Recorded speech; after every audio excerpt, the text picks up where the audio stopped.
I invite you to imagine your mind as something like a very big and powerful hard drive. Whatever we experience in our lives will leave a certain imprint on this hard drive. It's like everything we hear, see, smell, touch, and taste is stored in our minds, and we call this as memory. And so this memory usually doesn't just sit here doing nothing like the one on your computer. This hard drive, which we call mind, is plugged into a projector.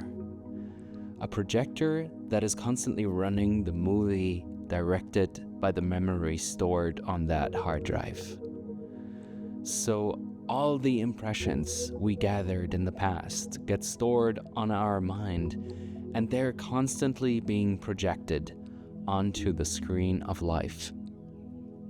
Each and every one of us has their own movie based on what the hard drive has recorded, and we're very likely to experience this movie over and over again through our very own unique lens.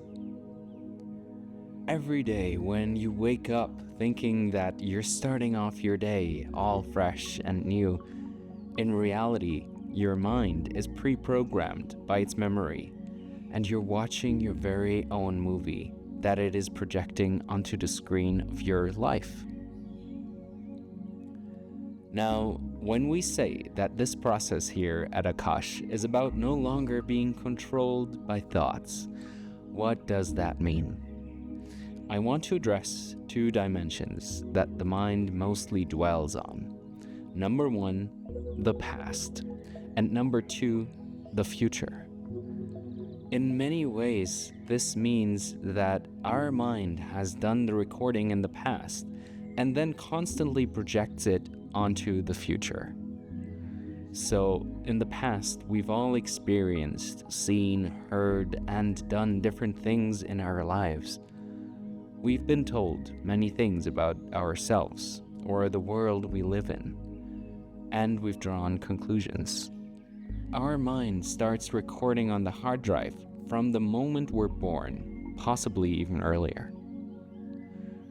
Over time, we collect more and more ideas, beliefs, and concepts about ourselves and others. And depending on how your story goes, you develop different identities. A personality is largely built by being identified with something. Some people will build a sense of trust and self-worth around this.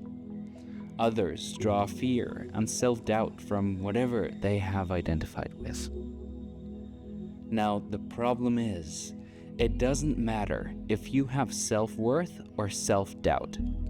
As long as you are identified with your ideas and beliefs, your personality and your conclusions about yourself and the world around you, your growth as a human being will cease.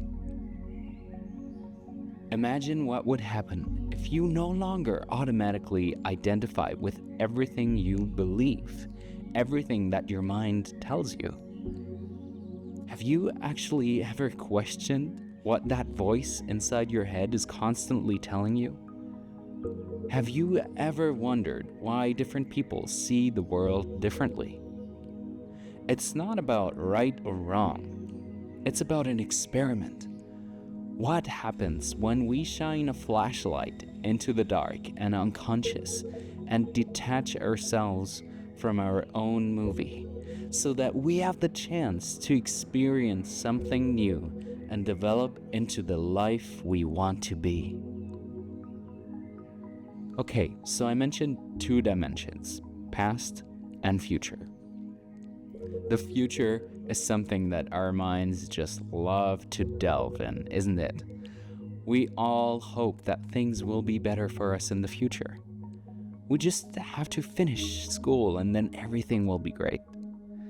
Then we just have to get that one job, buy that house, find the perfect partner, have the perfect children, but then everything will be great. Have you ever experienced that this hope turns into worry? What happens if I don't succeed? how will I feel then? Will I suffer? Will anyone still want anything to do with me? And so on. You know the game.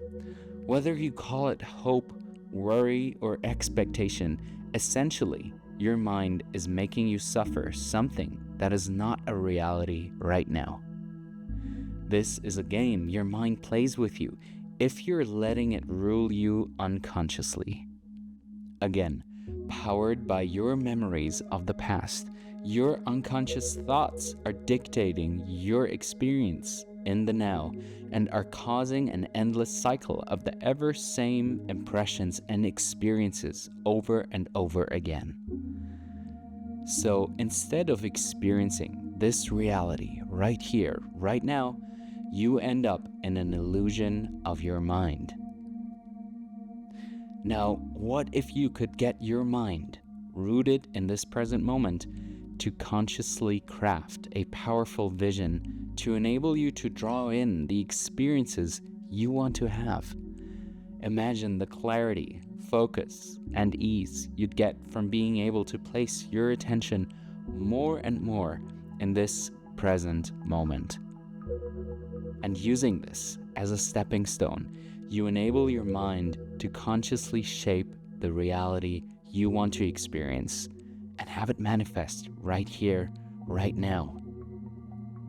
If we can manage not to identify with our memory of the past and consciously shape our imagination of the future, we can bring life within us to full fruition.